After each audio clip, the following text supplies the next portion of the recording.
All right, line V1, learning task 2, where we're going to talk about manual starter diagrams. Now, we went through what the manual starters are before. That term manual always means a person turning them on.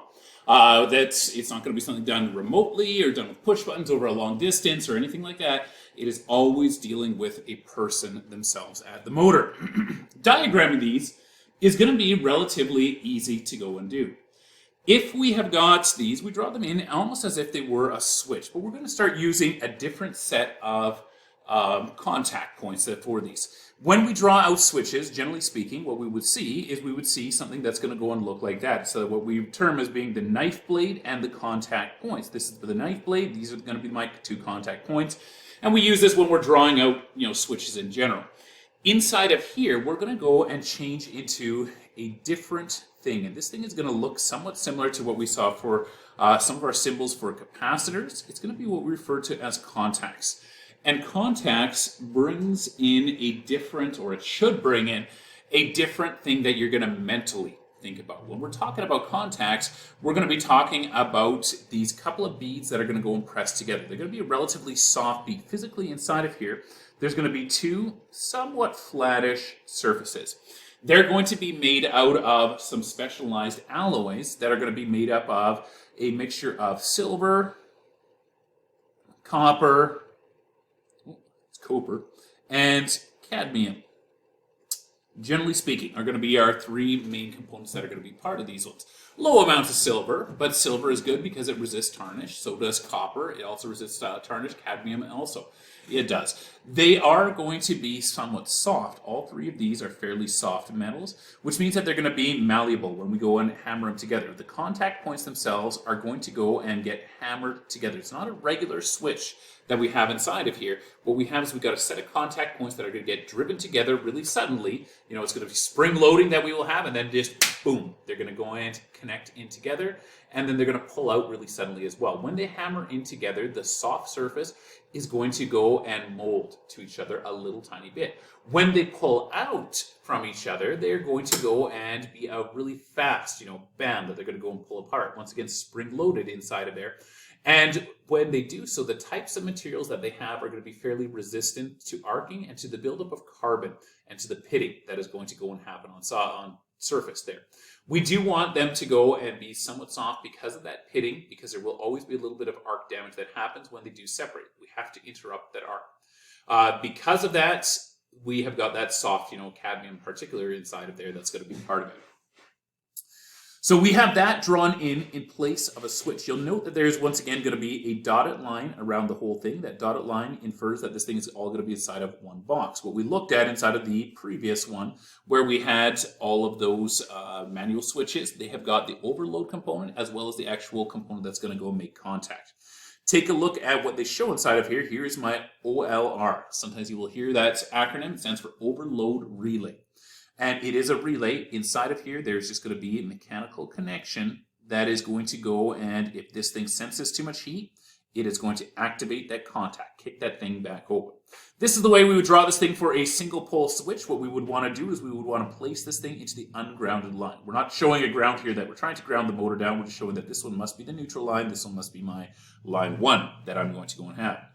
If I have got a double pole one, I need to go and break both. Because otherwise, if there was going to be a fault to ground inside of the motor, we would still be able to continue to carry current through, right? If this motor has a fault to ground inside of there, what we would want it to do is we would want it to be able to go and shut that down. It will shut that down. We're not going to get any current that would flow through the neutral to ground because the neutral is already grounded. There's no potential difference, so it would not go there. This case, once we go to a 240 volt one, we need to have contact points that are going to be inside of each line. By it being a contact point inside of each line, if there would be a fault, the way that I've got it drawn in over here, then it's guaranteed that it's going to go and pass through this. We're going to go and interrupt that, right? Any sort of fault to ground is going to go and get interrupted by both of these, so we cannot maintain any sort of a dangerous situation. The double pole switch is going to interrupt both. However, it does not necessarily have an overload inside of both lines. If you take a look at that, we see there's only a single overload inside there. Now, the overload is not there to protect against ground faults. The overload is there to go and protect against overheating. So all current going into the motor would have to go out, right? If it was operating correctly, that's what we would see. Having that single overload inside of there is going to be sufficient. This is actually called for in your Canadian Electrical Code. If you go to table 25, it talks about overcurrent trip coils for circuit breakers and overload devices for protecting motors. It's actually a dual table. So the first section here, those two tables are all going to be to do with circuit breakers. See, it says for circuit protection. Over here, it talks about for motor overload protection. And then it says this column is going to be the number and location of overload devices, such as trip coils, relays, or thermal cutouts. So that's what we're going to find out here based upon the type of motor that we have. So if I've got a three-phase motor, I need to go and have 3 overloads, 1 inside of each line. Not connecting the neutral. I'm going to just roll down this over here.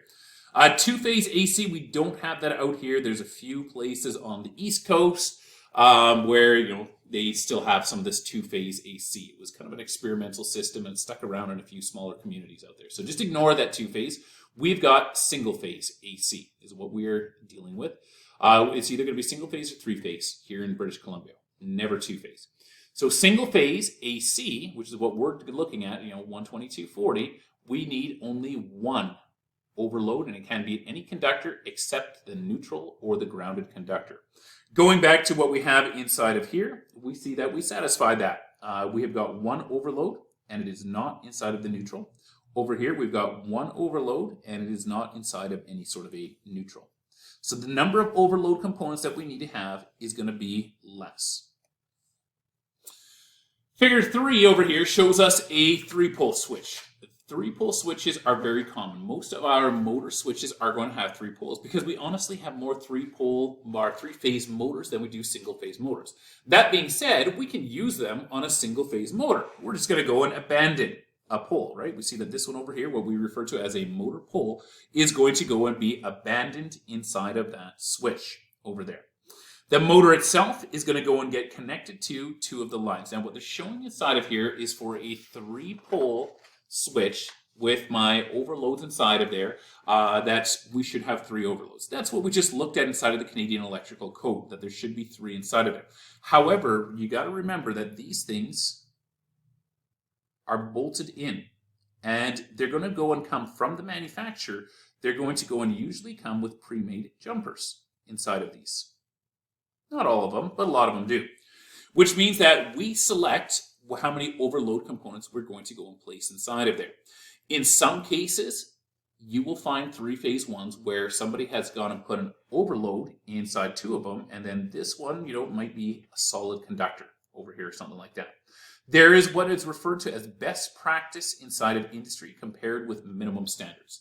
This would be minimum standards for me to go and take that 240 volts, take it through 2 sets of contacts over here. This dotted line just shows that all 3 of these are operating together, and then run that down to my motor. I do see that I've got full circuit protection. I've got an overload inside of each of these lines here. I only need 1, but I've got 1 inside of each one. And all of these overloads are just designed to go and trip the common trip. I'm actually not going to draw them there. I'm just going to draw that each of these is designed to go and activate the common trip bar, which is going to open up all of these together. The beautiful thing about us having these here, like both lines opening up, is that it interrupts the arc, the current, in 2 places.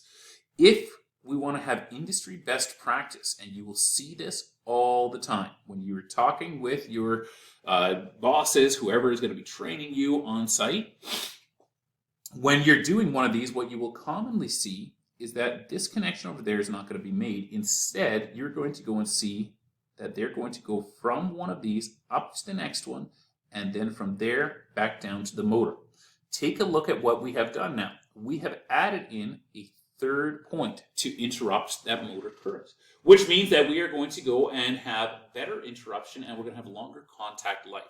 Either way, we're still operating all 3 of these. So why not, just series this thing up into there so that all of my currents, if I follow that through now, goes through here,